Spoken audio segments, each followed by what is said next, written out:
You need not type anything, just try to understand the concept. A very interesting concept based on which our whole J2EE is dependent on. Okay, so just draw some diagram. I have two machines. This is machine A, this is machine B. Okay, I'll say this is A and this is B. Two computers on same network. They are connected over network. Now in this B, in some C drive,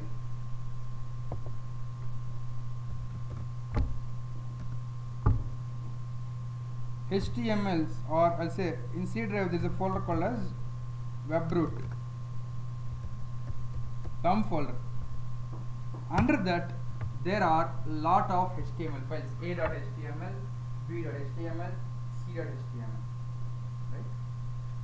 Now the point is, from computer A, I should be able to access a.html, b.html or whatever HTML present in computer B. How is it possible? Well, basic question. Very simple question.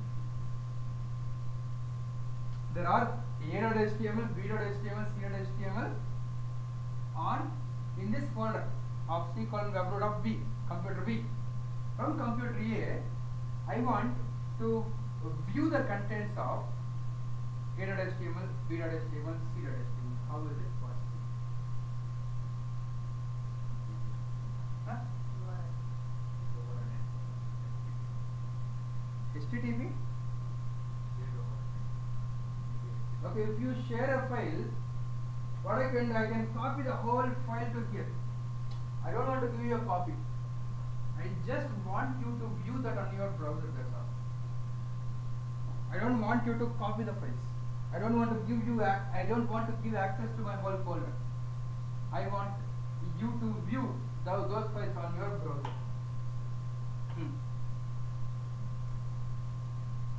Tell me.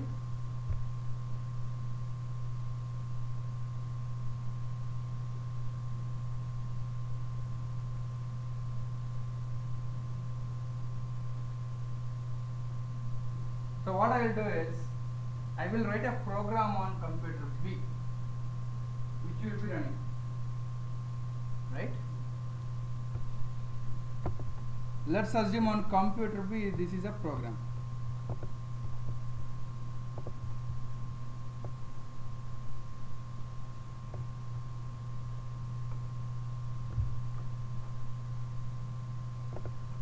Some program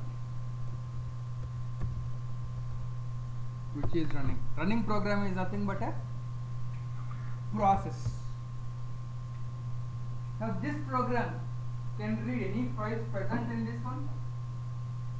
Yes, by using IO. You can, this program which is running on B can read these files, right? And here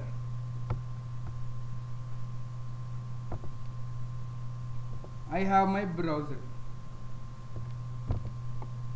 This is my browser. Can I say that browser also is a program? Browser also is a program. When I execute that program, browser.exe, I am seeing a browser, I can type some URL on it, right? So instead of saying it as a browser, I'll say it as a program, some program, right? Now, I want this program to connect to this program on computer B and ask a file called as a.html, right? This program can read a.html in this directory? Yes, it can read by using IO.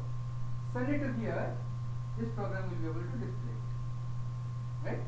Another thing is, two programs running on different machines want to communicate with each other, right?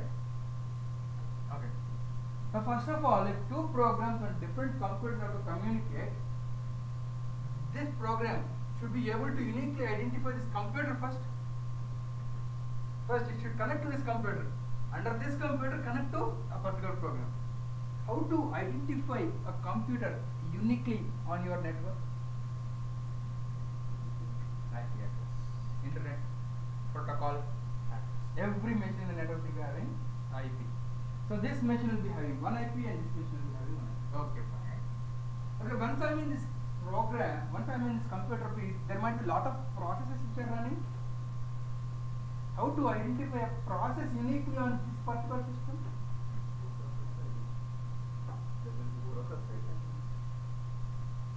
Port, and use it process ID. Let me tell you, what if a process starts, every process will have a port. Every process will not have a port. You have to assign a port. But every process will have a process ID. Yes, operating system will create a process ID. So generally, if an operating system has to identify a process, it will use process ID. But the process ID is again internal to this computer. If I run same program today, let's say the process ID is 1000. If I run same program tomorrow, is the process ID same? No, right? So process ID might be varying whenever I run, right? But what I want to do is I want to identify a program, a process by a particular number always, not process ID. Process ID will change, but I want to assign a number to your program so that whenever the program starts, if I want to communicate with this program, I can use that number, right? So for communication, what we want is, we want to identify a process by a number, a unique number. Process ID cannot be a unique number because process ID may change whenever we run it, right? So what I want to do is, I want, whenever my program starts, programmatically I want to assign a number to a process. The number which we assign for a process is for what purpose? For two programs to communicate with each other, right? The number which we can assign to a process so that two programs can communicate with each other is nothing but a port number, right? Port number, whenever it's a port, is it something physical? No, it's just a logical number which we are assigning to our programs. Port numbers, operating system will allow us to assign a unique port number to a process, right? So port numbers are nothing physical, they are just logical numbers for identifying a program for communicating, right? So port number is nothing but a number between 1 to 65535. Any number between this range only we can use, right? But port numbers 1 to 1024 are reserved for some protocols. Tell me, what is the default port for HTTP? No. Simply 80. The default port for HTTP is 80, not 88. 8080 is for Tomcat. I'll tell you the difference. For FTP, 21. For Telnet,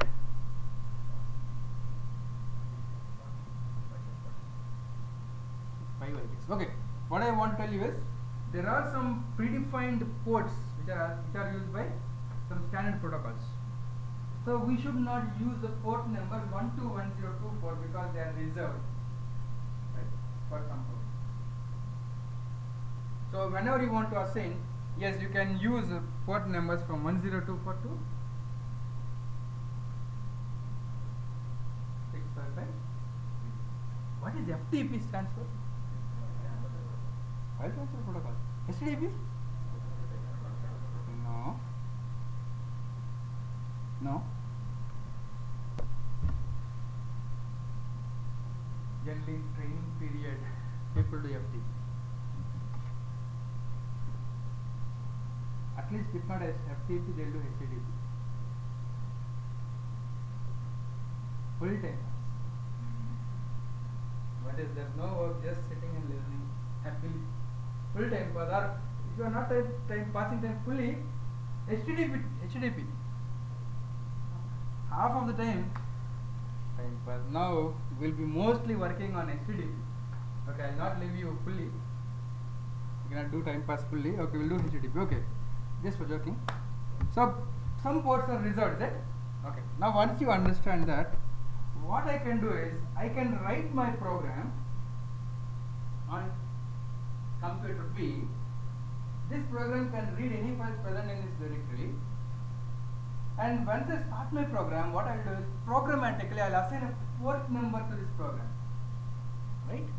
So port numbers generally, if I have to specify diagrammatically,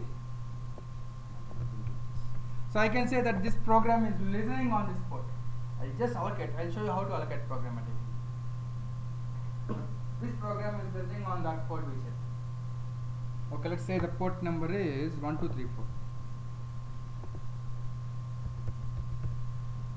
My program is listening, right? Now again, what this program on computer A can do is it can open a socket communication. What is a socket? Set of ports, or for one socket how many ports can you have?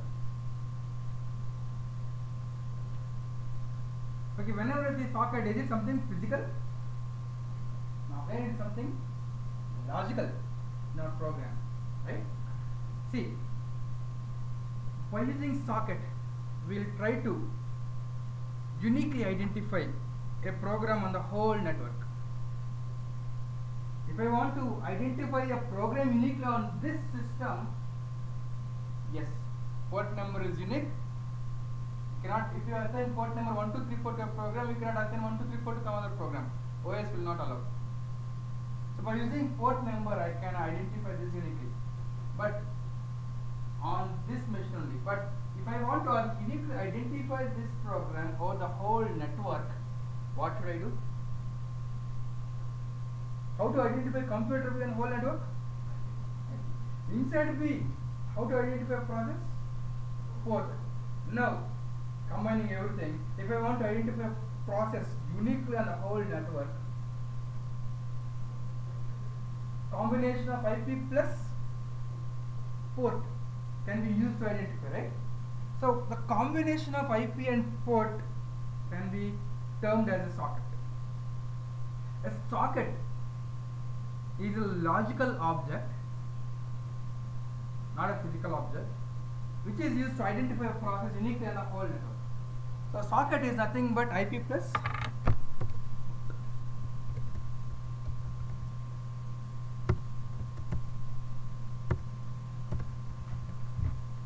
okay. So what I will do is, when I am starting my program, I will create a socket. There are two types of sockets. One socket which will be continuously listening for requests, and one socket which can connect to another socket, right? So a socket which listens for requests will be generally present on which type of programs? A socket which will be listening for requests will be present on which type of programs? Server programs. Generally server programs will be listening on a port, right? So such type of sockets which we use on server side is called a server socket, and the other type of socket which are used to make connections to the server sockets are called as plain sockets, or you say socket. Simple. Plain socket or socket. Yeah, two types of sockets. Now on server side, what I will do? I will create a server socket object and make it to listen on a port. And on client function, what I can do, I can create a socket. While creating a socket, I'll give what is the IP to connect. What this socket will do, it will make a connection to another socket, right? While creating socket, I have to give what is the IP to connect and what is the port to connect. So this socket, on this program, I can create a socket which will make a socket connection to this program, right? So this program can be connected to program A, just like this, right? When two programs are connected, can this program send some data here? Yes. In Java, if you want to send data, what do we use? How do we read data and how do we write data? For reading and writing data, what do we use? Strings. Input stream is for reading, output stream is for. Here in my server program, what I can do is I can use output stream, which can write to a socket, right? Or I can use socket output stream and write to socket, right? Here on client machine, I can create socket input stream, which will read from the file input stream will read from file. File output stream will write to file. Similarly, socket output stream will write to socket. Socket input stream will read from socket. Right? Right? So both the programs can communicate with each other. Right? Now, what this program wants? This program wants the contents of a.html. Right? So first, when the connection is established for the first time, who has to initiate the connect? Who has to initiate the talking? Yes. First, A should say some information. After connection, A should send some information. Right? What type of information? It should make a request to a.html. This server program which I wrote should understand what this program is asking for. It is asking for a.html or some image or some PDF or some XML. So this program should understand what that program is telling, right? Whatever client is asking for, server should understand. And server, after it understands, it will send the contents, right? When the server is sending the contents, the client should understand what are the contents which I am getting. Is it PDF content? Is it image or is it HTML? Suppose if the content is PDF, the client can open a PDF reader and show your content in PDF reader. Or if it is HTML, it can open a browser and show. Or if it is a MS Word content, it can open MS Word application and show. So what type of data this server is sending, it should understand, right? So whatever client is telling, server should understand. Whatever server is telling, client should understand. Right? So there should be something between server and there should be some understanding between server and client, right? Whatever I am speaking, you should understand. Whatever you are speaking, I should understand. So there is some understanding between us. What is it? I know English, you know English. I don't know Kannada. If you speak in Kannada, I cannot understand. So there should be a common understanding between us. Okay, we will speak in English, so that both of us will understand, right? So that means there should be some common protocol to be followed between client and server, right? So here, if the client is a browser program, browser will generally make a request to server programs, right? Browser by default, it will use HTTP protocol, hypertext transfer, right? Or if you are writing your own program, you can use any of your protocol, right? Just I want to tell you that there will be some protocol with client and now what I want to do is simply, I want to write a server program. I want to write a client program. Client will say hi, server will say bye. That's a simple server socket program. Take a break and then continue. Now I'm creating a new project, new Java project. I'll go to Java.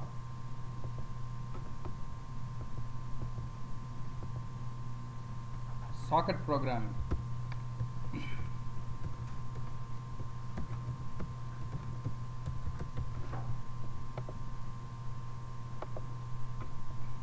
Okay, so here I will write two programs, server and client. One program for server, I will write com.mysys.server take main, and one more thing, new class client. This client program and that is server program. Two will be having main. I'll run both. Okay. Now server. On server, what is the socket I need to create? Server socket. So I'll create new server socket. See? On server, what we need to do? We need to assign a port to our program, right? So just creating a new server socket and giving a port number to it will assign a port. That's how simple. 2012 I'll say. So the constructor of server socket class is having some code which will request the underlying operating system to assign a port with this number to the current program, right? So just creating an object of server socket will allocate that port. Okay, this is throwing some exception. I'll take it here in new server socket. That's all. Then once an object is created, the program is not listening on a port. If you want the program to listen on that port, what you can do is you can just say server socket dot accept. Server socket dot accept, if you call, the thread which is executing, the main thread here in this case, will wait until some connection comes to this, right? The thread will be in suspended mode. What is the accept method returning? Socket. Okay, I'll take it in socket. I'll tell you what is this socket.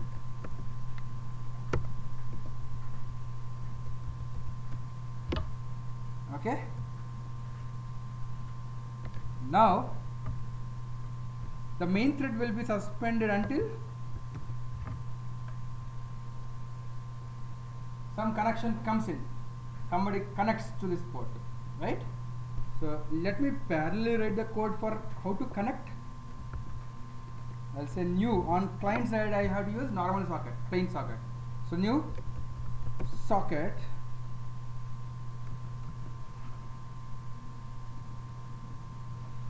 there is a socket constructor which is taking inet address comma port. Socket is nothing but a combination of IP address and port.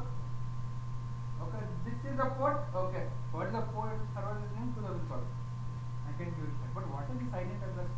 Inet address is a class which represents the IP address. So we cannot do directly IP address. We need to give an object. We need to create an object of inet address that represents the IP address, right? So I will use this one. So to get inet address dot, see there is a lot of methods. There is one method called as get localhost. So to get the IP address of the localhost, both client and server are right now running on the same machine. So if you get inet address representing the localhost, it's sufficient. So you can get localhost. Or suppose if you want to get by address, some IP address 192 dot something or something, you can use this method. I'll show you how to use this method next, right?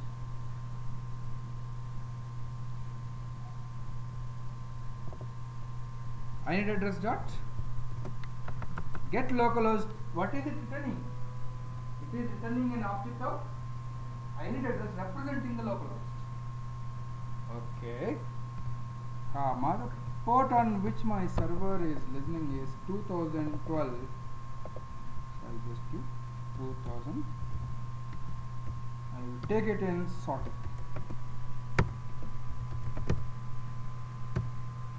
Okay, this is throwing some exception. I'll declare throws. Just Okay, now see here, I'll just run through command prompt for showing you clearly. I'll just go to command prompt. I'll go to the workspace directory f mysys workspace socket programming. In bin I have dot class base. I'll go up to this cd, then how to run java space hyphen cp space dot, that means current folder in class path, then com dot mysys dot server. First I need to start server. See the program, what it's saying. What is that? Why? Com dot mysys dot server, correct. Oh, I'm still in C. Okay, F. See, my program is still listening. Main thread started, and in the main thread, what I did for server, I said server socket dot accept. So the main thread will be suspended until some other program connects, right? Now I'll just open another command prompt, go to the same directory,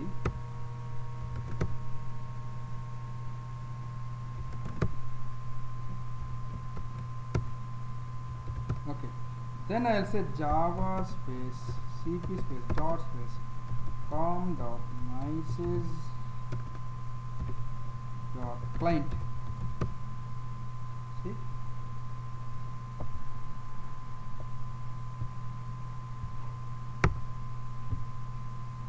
both are terminate. Again I'll run the server. See here, okay, server is still running. I'll run the client. Once client program terminated, server program also terminated. What happened till now? Server was waiting. When I ran the server was waiting here for client connection. Once client is connected, the thread will come to next client, right? And here the client, what it did, once it started, it made a socket connection to that IP and port. So after it made a connection, both are terminated, right? Now tell me, server can service how many clients at a time? Should be able to serve multiple clients at a time, right? So suppose if this server thread is listening on 2012, by using the server socket, if I am communicating by using the same port, if I am communicating, see this diagram, this server is listening on 1, 2, 3, 4. By using same port, to the same port the client is connected, right? If this server is busy talking to this client, this port is busy talking to this client, let's say this client will be connected for some 5 minutes. Client can connect for a number of minutes. If the client is connected for 5 minutes, can the server program connect to another client? No, right? Because the port is busy. Now, so for that reason, what will happen is, once the server socket accepts a connection, it will create another port.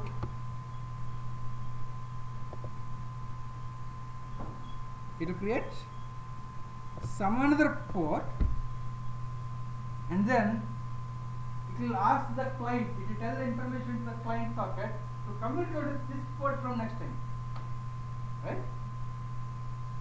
So this server socket is just for accepting connections. It is not for doing some IO operations. It is just, it will accept the connection. Immediately after it accepts the connection, it will create one port and assign this port to the client, right? So that this port will be again free for learning. Some other client can connect to it. Again, if another client connects, what it will do? It will accept connection, create one more socket, and then assign that socket to that client. So in this way, server socket will make sure that it is free, so that other client can connect. So server socket, after accepting connection, what it is doing, it is creating a socket object, right? If the server has to send some response to this client. This socket object has to be right. So see here, what is the accept method returning? The newly created socket object, right? So what I can do is now I want to say socket dot get output stream will give the reference of output stream. By using socket output stream, I can write a socket. So I want to write a socket. So socket output dot get output stream. Right? I will be getting an output stream.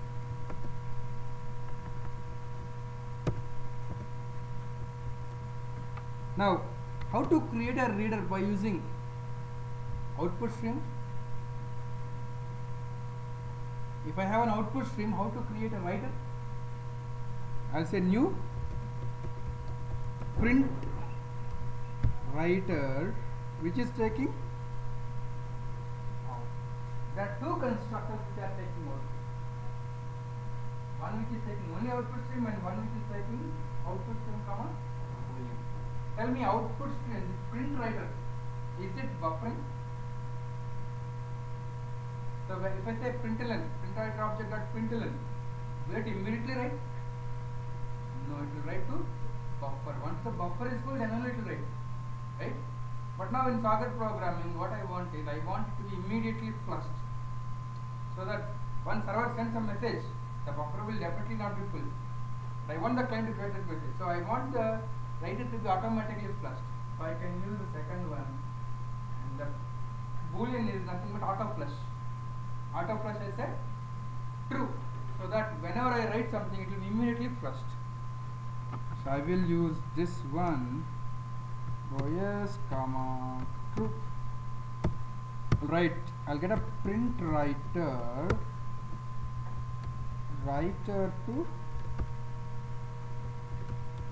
client, right? Then writer to client dot println hello client.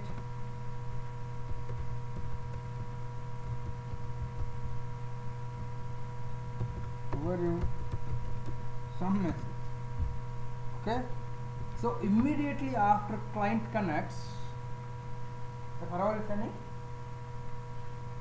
hello client, how are you? Right? Now the client should receive these things. So for reading on client side, what should I do? For reading, what I want? Input stream. So I'll say socket dot get. Previously I said get output stream. Now I'll say get input stream. I'll get input stream.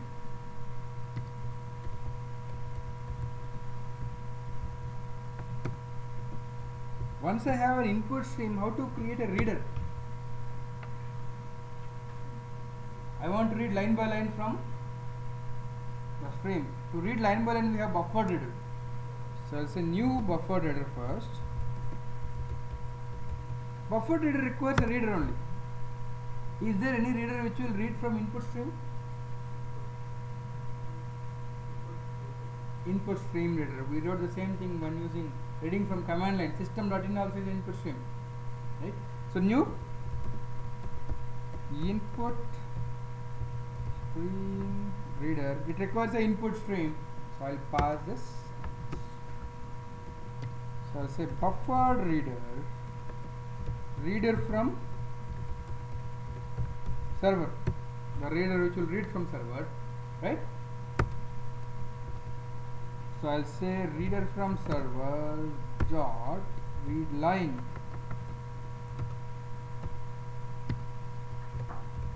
string message from server.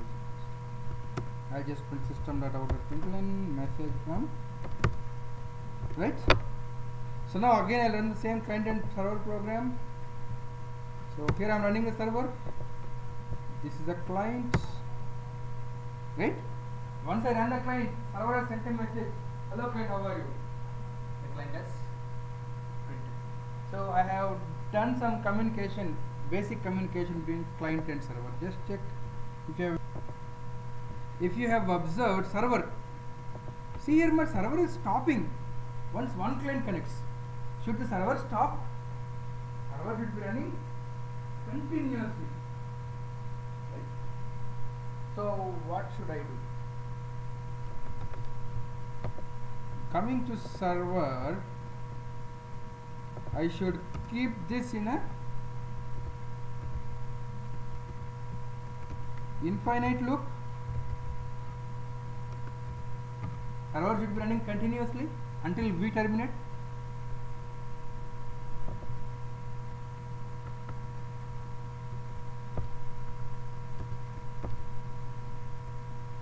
Right? Now see.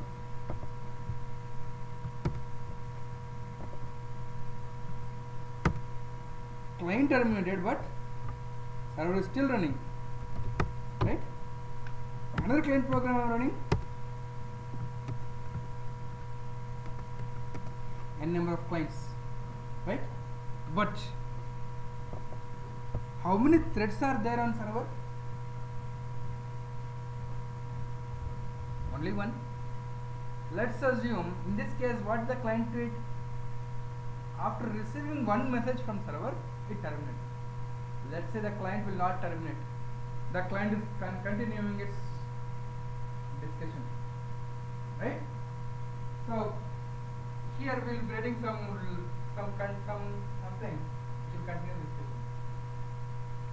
So the server is having only one thread, and that thread is busy talking to one client. The port is free, port is listening. But did I call again server socket.accept? If server socket.accept is called, then only the port listens for.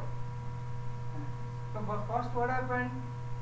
Server thread started, it is listening for a connection, it accepted one connection, then this is executed. It is not ready to accept another connection until this is called. Right? So right now my server is accepting only single connection. Right? So what can I do is, immediately after a connection is accepted by server, if a server can start a separate thread, the main thread will again be free. The separate thread will continue talking to client. Main thread will be free, again listening connections. One more client connects, another thread. This thread will be talking to the client, that thread will be talking to the client. Main thread is still free, listening for another connection. Right? So whenever a connection is accepted by server, generally what server programs will do is they start separate thread. That thread will communicate to that thread. And again main thread is free. Another client connects.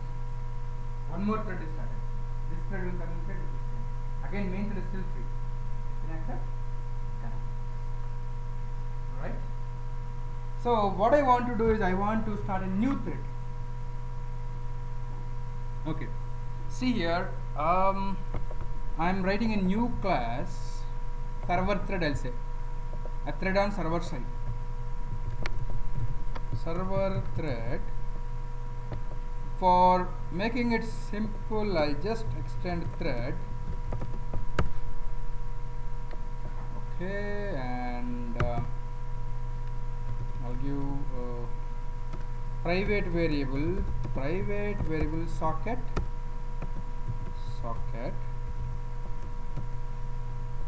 Then I'll give a constructor which is taking socket. Okay. Then here I'll call start. So once constructor is called, thread will start. Then in the run method, I have to write the logic. What this logic has to do? It has to talk to the client. So here, whatever I have written here, I will write it here. Cut. And then I'll paste it. I'll keep it in a try catch.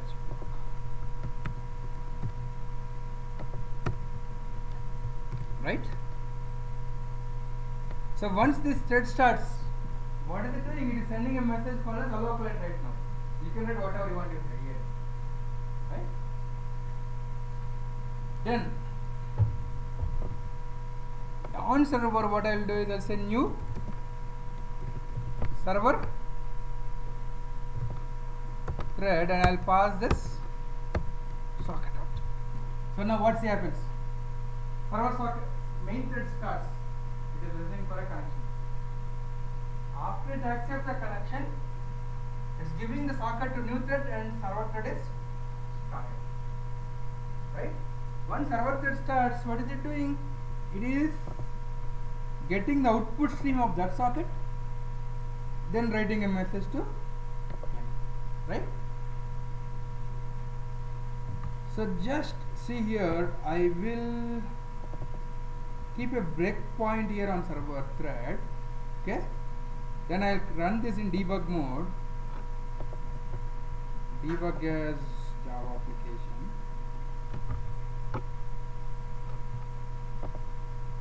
See here, how many threads? One thread right now. Now from client, I am executing client from command prompt. I'll run. We got hello.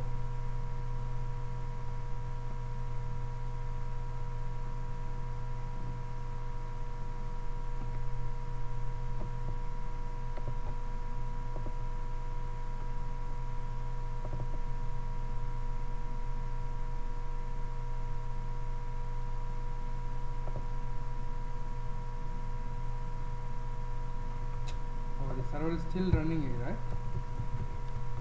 Okay, now again I'll run.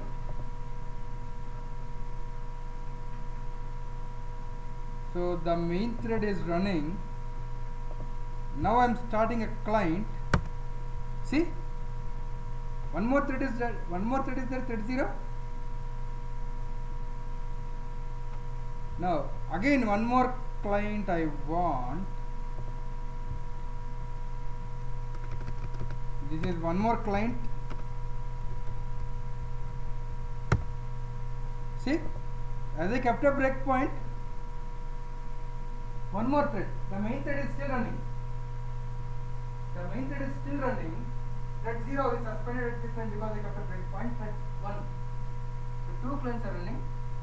For 2 clients, 2 threads. Right? So generally what the server will do is, for each and every client connected, a separate thread will be started. That thread will take care of communicating with. Right?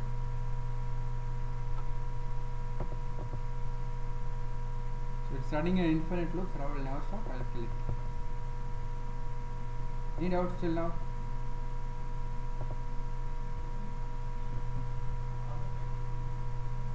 All the clients are connecting to same port. All the clients will connect to same port.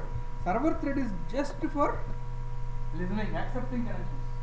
It will continuously listening. Once it accepts the connection, it will create a new socket. Right? And this socket is given to a new thread in my program. That's why we use this socket to communicate with it. So 100 clients, 100 threads. Right?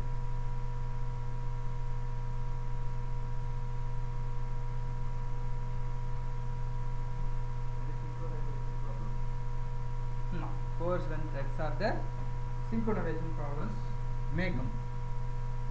If you want to avoid synchronization problems, you know what to do. You can block your methods. Methods are not good. Methods are not good. Blocks we can use. You have to take care about all synchronization issues on server when you are writing a server side program. Okay.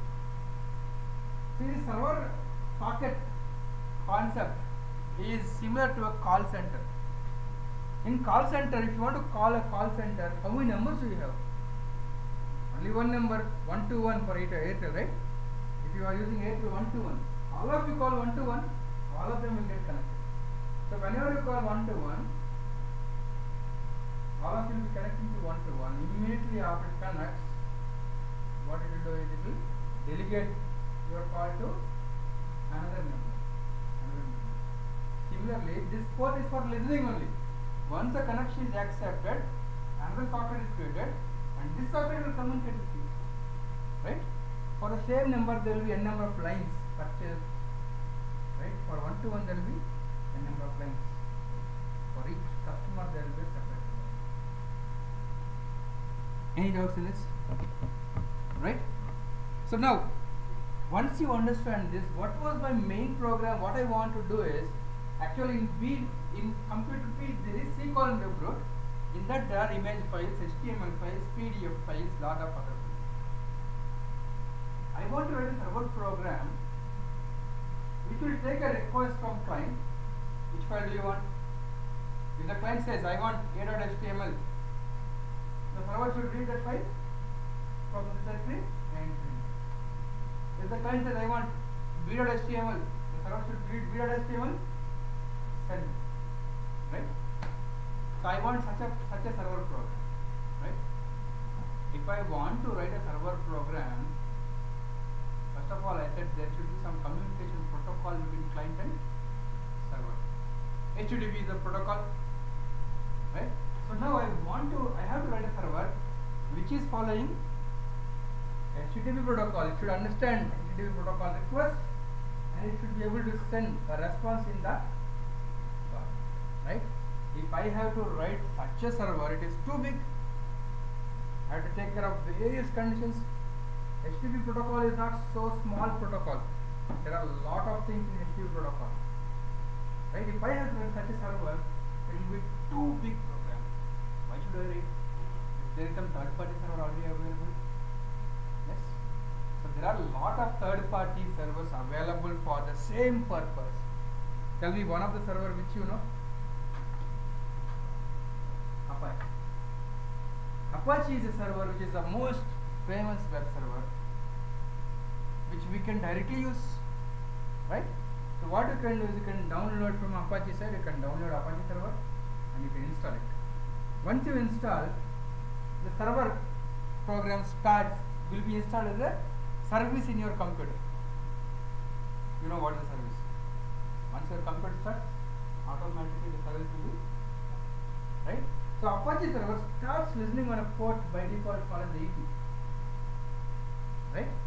And whenever you are installing Apache server, it will ask, tell me what is the root directory for this Apache server. Right?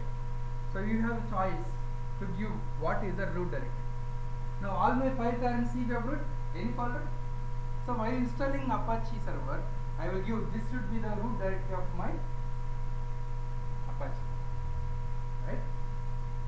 So now what I can do, I can place any HTMLs under it.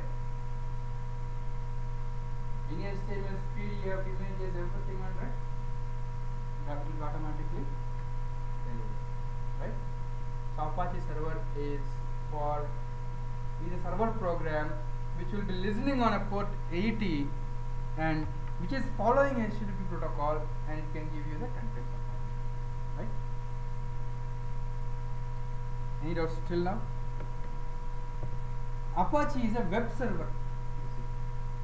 Or Apache is a HTTP server, a web server which is following HTTP protocol.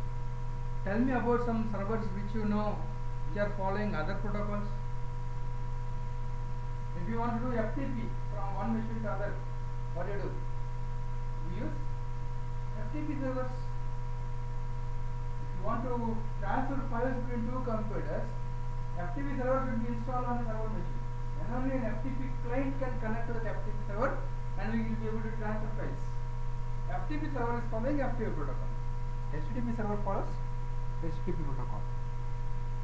Apache is a HTTP server. Right? But there are some limitations of Apache. What are the limitations? Apache can serve static files only. That is the limitation. What do I mean by a static file? A file which does not change. Right? If I have a HTML file in a directory or a PDF file or image, the contents of the file will not be changed. Those files only can be served by Apache. right? But dynamic content cannot be served by Apache. What do I mean by dynamic content? Suppose if I give a request like this, http / www, or I'll use localhost colon port number / I'll give get time. I am expecting the time on the server. When this request goes from my browser, I'll type this. The request will go to server, Apache server. Apache server is installed on my machine, let's assume. The request is coming from one of the computers. Let's assume that times are different. This is in US, this is in India.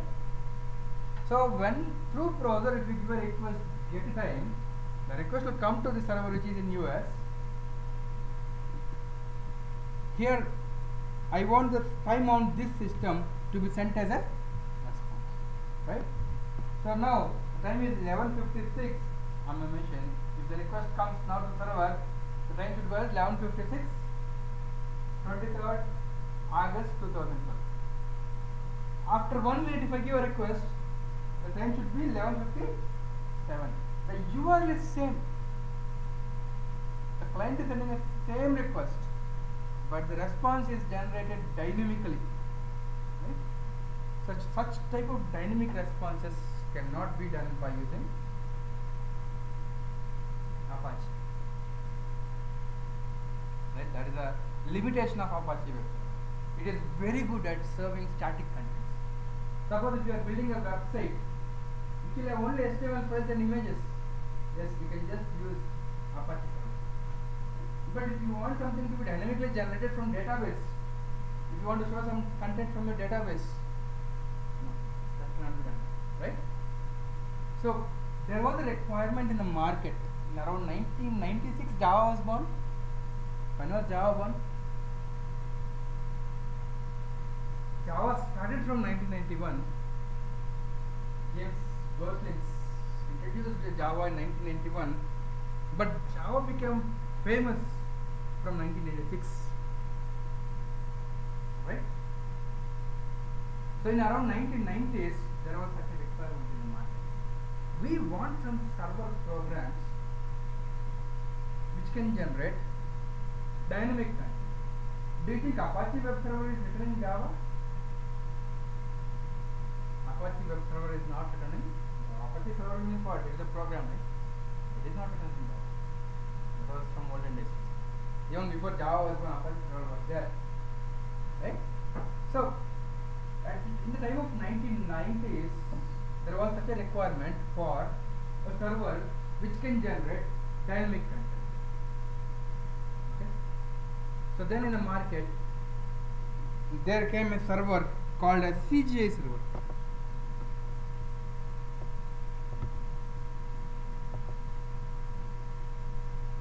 I'll just use one more diagram. Okay.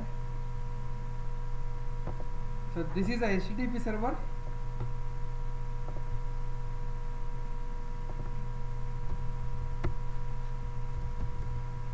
And one more server came into market.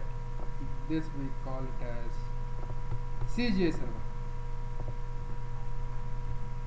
So in the market, there came a server called as CGI server, or we call it as CGI container.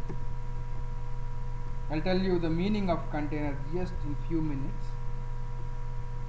So there came a program, they wrote a program, some company, CGI company, wrote a program called as CGI container. CGI stands for Common Gateway. So this CGI container can generate dynamic content. Right? This CGI container is again not written in Java. It is internally using what?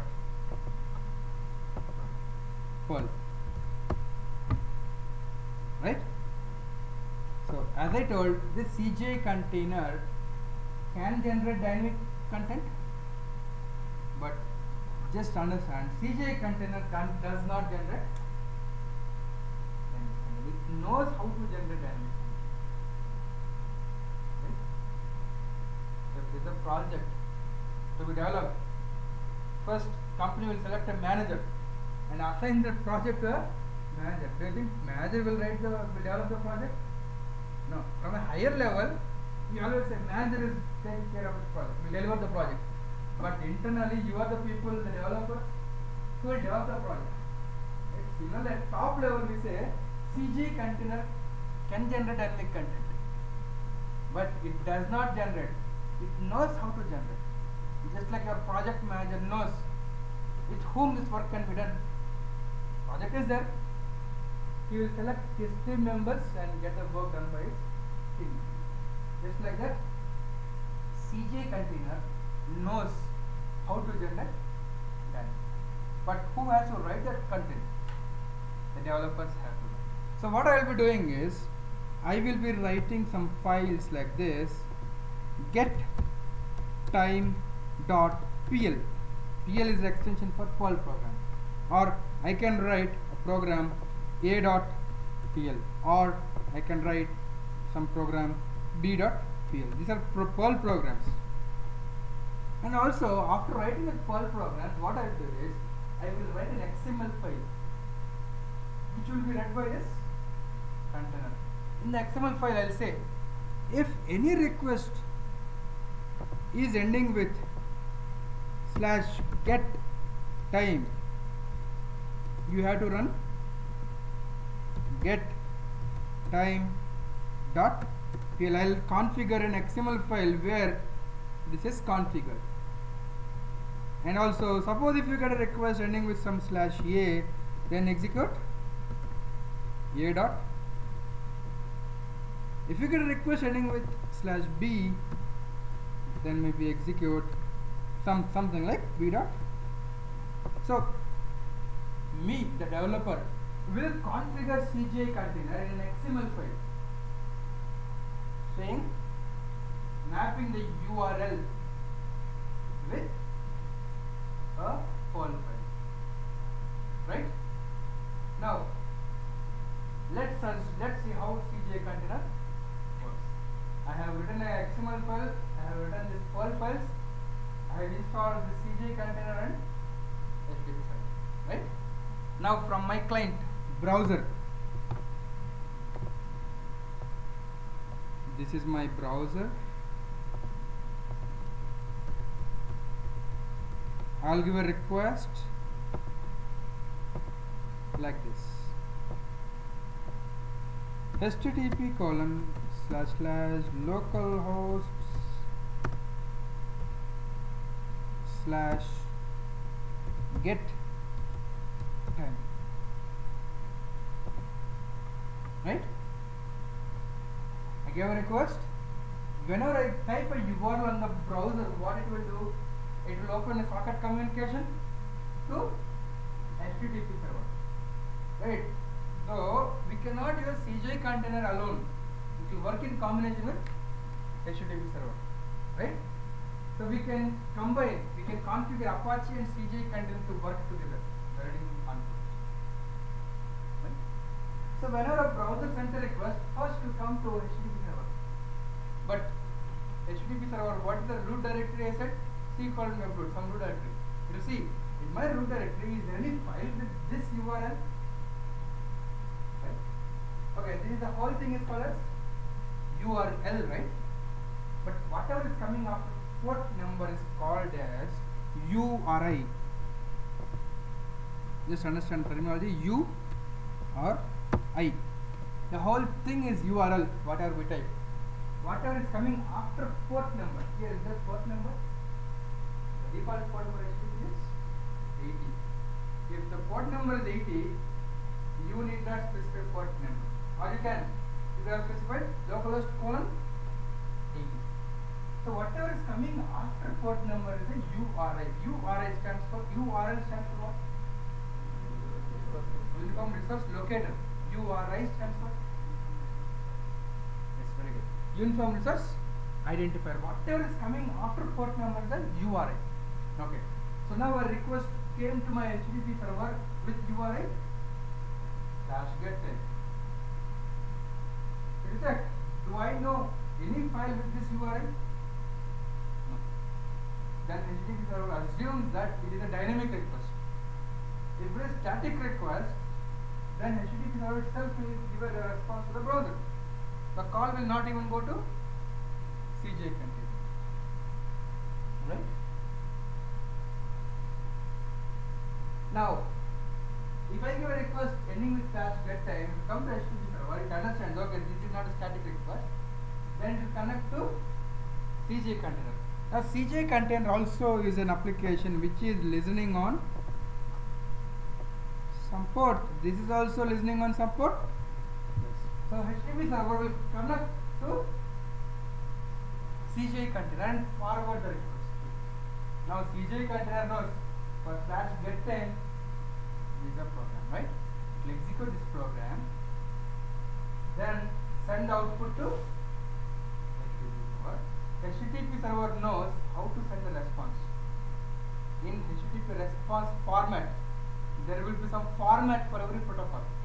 It will format the output in that particular format, response format, and send back to the browser will, right? So if dynamic content has to be generated, this is a way. We need something like CGI, right? So for every request, what is the CGI container doing? It is executing some Perl file and then giving the output of the Perl file to HTTP server, right? Let's assume parallelly 1000 requests come for this server. Finally, how many programs will be executed by CJ container? 1000. For one request, one Perl file should be executed, right? So what this CJ container was doing was to execute a program. What the operating system has to do? Start a process. Running program is nothing but a process, right? So CJ container was starting a new process for running the Perl program. 1000 requests, 1000 processes. 1 lakh requests, 1 lakh processes. Creating process, is it not heavy weight? We prefer to create threads instead of. So CJ container was not so good in performance because it was creating a new process for every dynamic request, right? At the time, this was the scenario in 1990s. So in around 1996, around that time, Java is becoming popular slowly. Java is famous for multi-threaded programming. You know how easy it is to create a multi-threaded program using Java. Yeah, can you create a multi-threaded program using C++ or C? Yes, but you have to write a very big program. Here in Java, if you write 10 lines, you have to write 100 lines in C. Right? So it is very easy to create multi-threaded program in Java. Java is booming up. Then in the market they thought, okay, why can't we develop a Java container? CJ container was written in Perl. Why can't we develop a container in Java? Right? A good idea.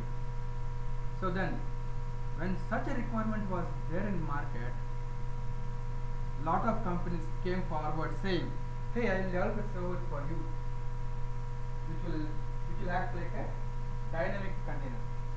Just like CJ container, we will develop a server in Java. There are a lot of containers, like there was a company called BEA. They came up saying, okay, we will develop a server called WebLogic. JBoss. There's one more company, JBoss, which is having JBoss server, right? Lot of vendors are there. Borland is having Borland application server. Like that, lot of vendors in the market are there who will come forward and say, okay, I'll develop a server which will give you dynamic response, right? Java is a community. Java is an open source community. Java has an open source community. Java is open source, right? There's a lot of user community, right? A lot of companies are supporting Java. Now, a when such popularity was gained by Java, let's assume that 5 companies came forward and developed their own servers. Right? Company A, company B, company C, company D, 5 servers. Each company has its own server. Which server to use? For cheap I use it. But if I use cheap server, maybe my performance will suffer. Right? So let's assume that today I selected to use a server given by a company A.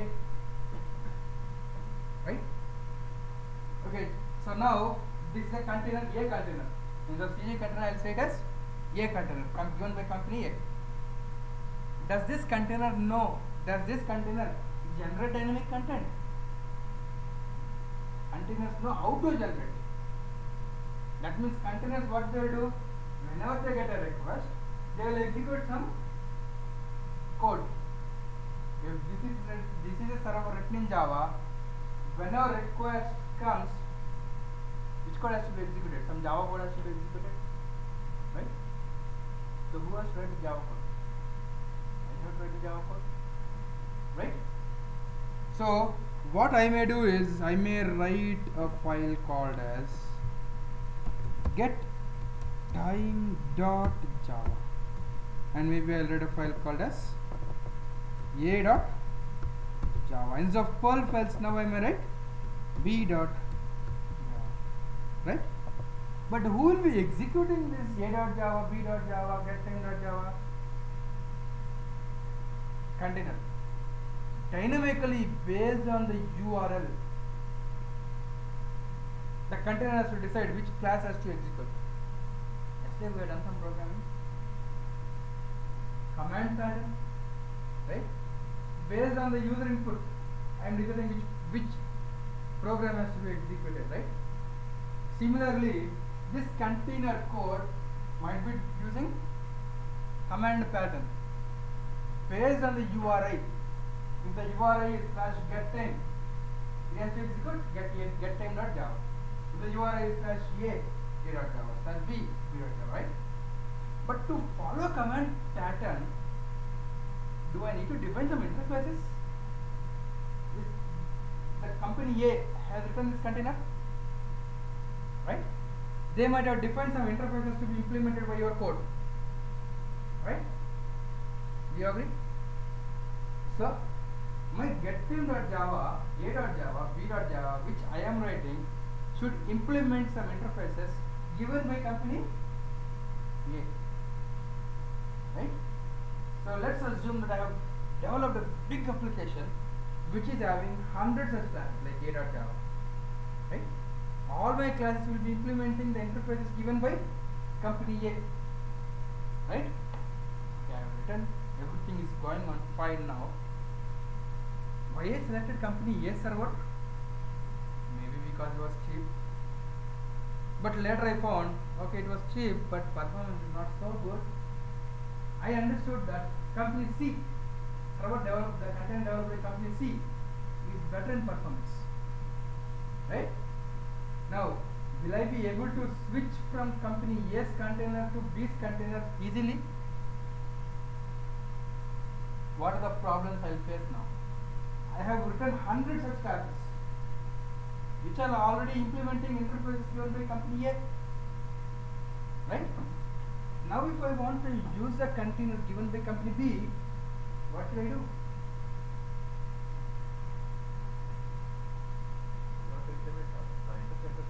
My class says how to implement the interfaces given by company B.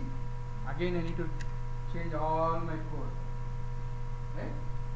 So if I select a particular container given by company A, I am locked to that company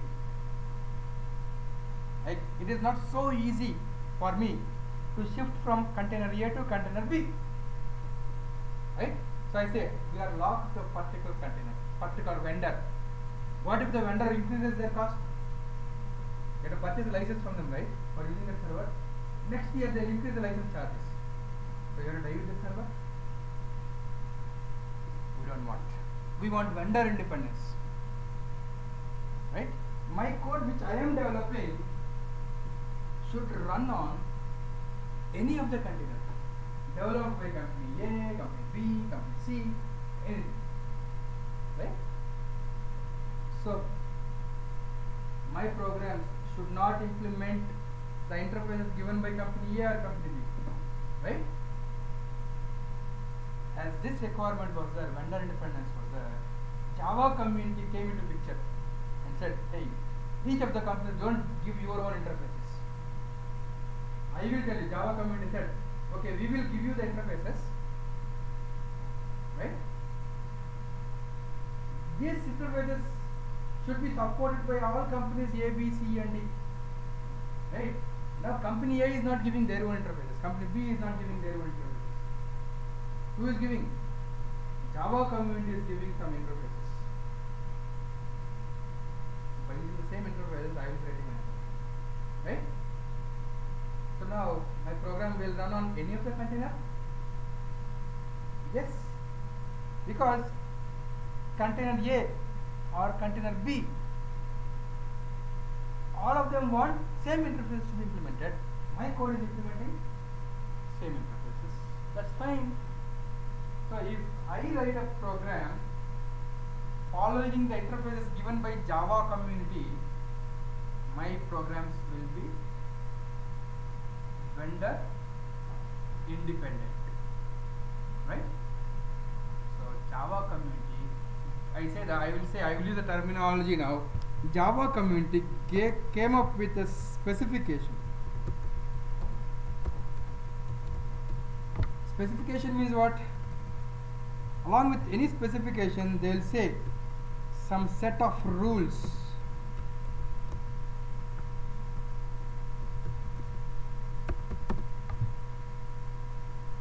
Right? So Java community came up with a specification called as servlet specification. They gave a name to specification called as servlet specification.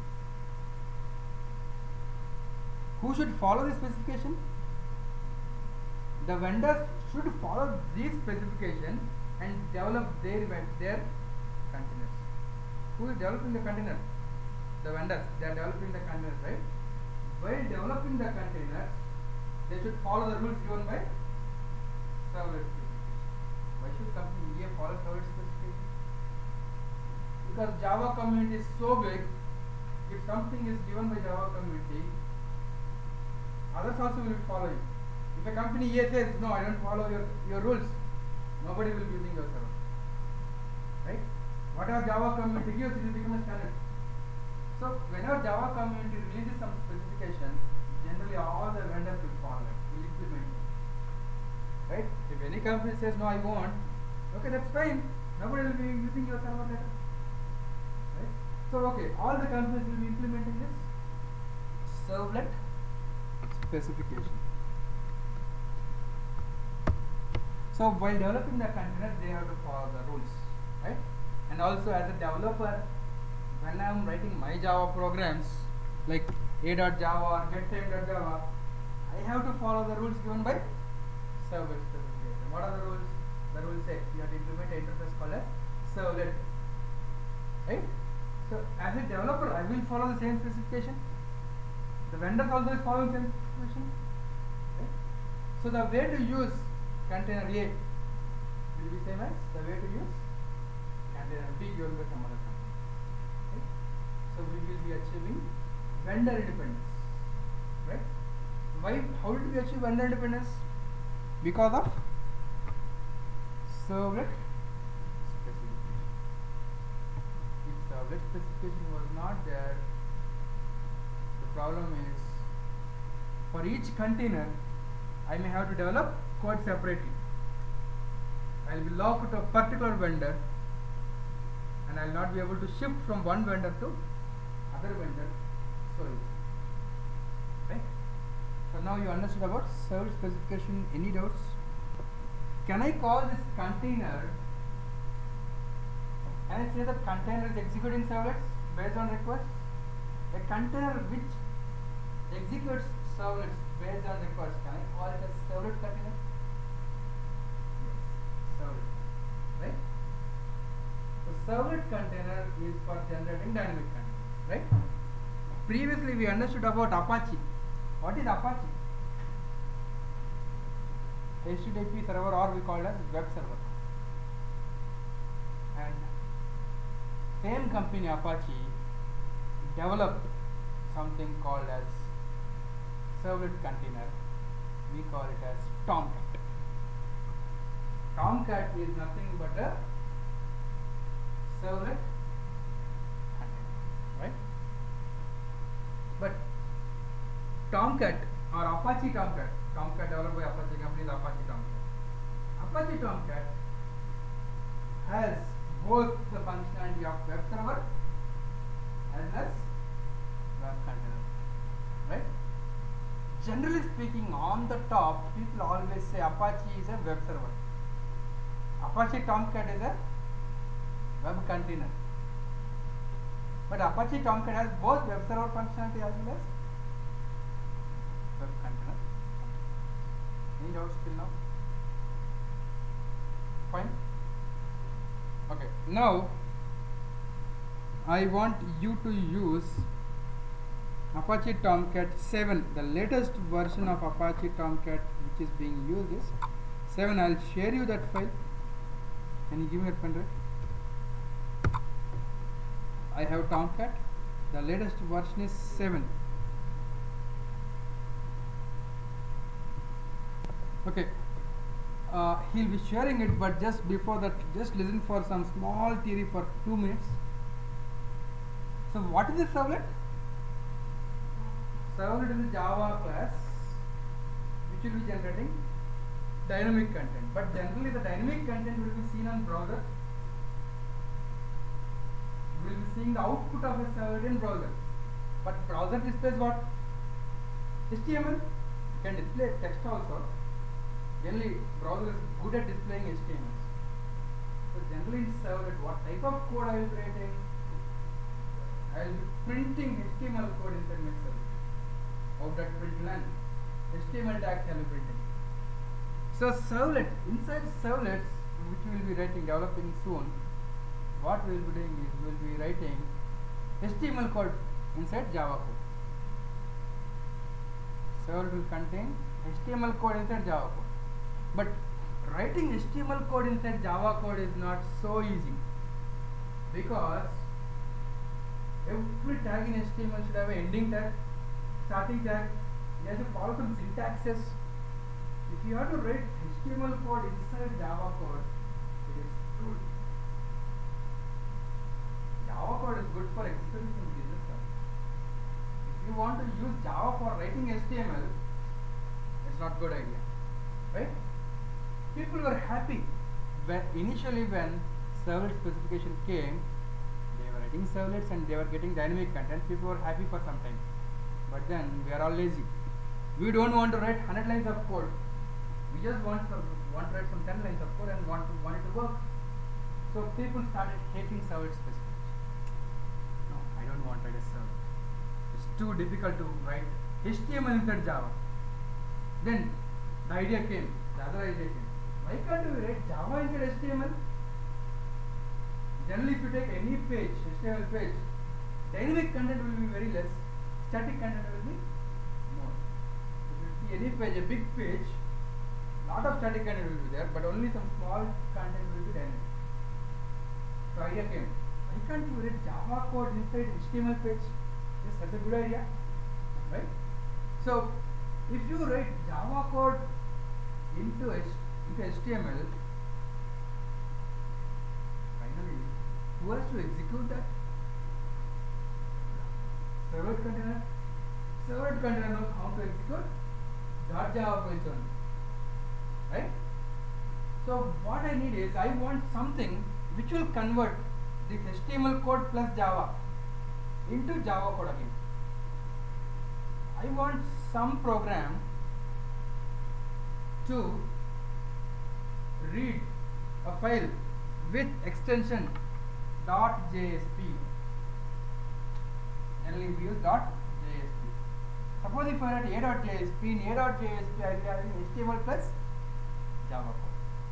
But my servlet container does not know how to execute a.jsp, right? Whenever I give a request to a.jsp, the JSP has to be converted to a servlet. Servlet can be executed by your servlet container, right? So they introduced one more specification called as JSP specification, Java Server Pages. JSP stands for Java Server Pages. According to JSP specification, the JSP file should end with .jsp. A JSP file will contain HTML, and also in between HTML we will be writing Java. Okay, as a developer I will follow these conventions. Extension will be .jsp. I know how to write the Java code inside HTML, I am writing. But the vendors should also be implementing JSP specification. Implementing JSP specification, they have written something called as JSP container again.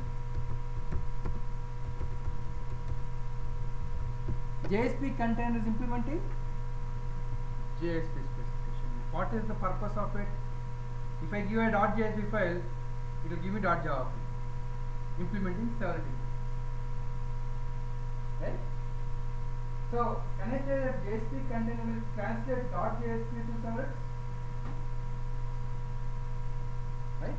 Again, every company should not write the container as their own. They should follow JSP. Right? So why JSP? Because I felt it was difficult to write HTML inside Java. They introduced. Still I am lazy.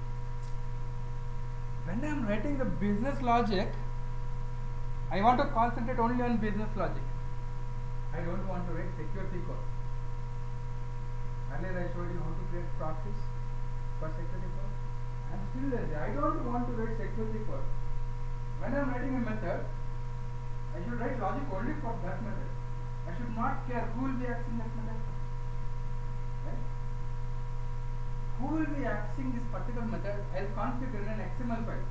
After I wrote the whole Java code, I will just write an XML file and configure that. Okay, for method A, only admin should access. For method B, only CEO can access. Right? My Java code should not have that ability. Right? So you want some services to be provided to you. What service? Security service. You write your code and just I want this type of security to my code. You want security service. Right? Like that, as we are growing lazy and lazy, we want some ready-made services. Security, transaction, remoting, lot of services, right? So we want some program to provide all these ready-made services, right? Then again Java community introduced a specification called as EJB specification.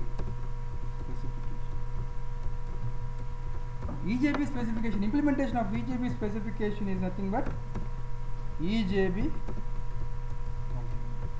right? What is this EJB container will do? It will provide some services like security, transaction, remoting, pooling, etc. If I just write a Java class and give it to EJB container, it will provide all the services required for my Java classes by writing a simple HTML, right? So as the requirements kept on growing, as we are becoming lazy, the number of specifications increased. Then they wrote a specification called as JMS, Java Messaging Service, to facilitate messaging. We'll see. I think we are not having this now. Just understand various specifications. So Java community introduced JMS specification, right? And there is one more thing called as JAS. JAS is for Java Authentication and Authorization Service. It will take care of. If anybody is writing some security related code, they have to follow this specification, JAS, right? Like that, they introduced lot of specifications. if you see, around some 20 specifications or even more specifications are there given by Java community right now. Together, all these specifications together, we call it as J2EE. What is J2EE? J2EE is a superset of all specifications given by Java. Java is giving lot of specifications. We together call all these specifications are J2EE. Or nowadays 2 is removed, they are calling it as JEE. Java 2 Enterprise Edition earlier. Now they move to Java Enterprise Edition. Right? Java J2EE or J2EE. Is it a separate language? It is just a superset of all specifications. Right? So tell me, servlet, is it part of J2EE? Servlet specification is part of J2EE. JSP specification is part of J2EE. EJB specification is part of J2EE. And how to develop web services in Java. For that also Java community gave a specification for web services.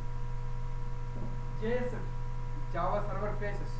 That's also another specification in lot of specifications. So right now I just introduced you to what is J2EE. Okay? We take a break.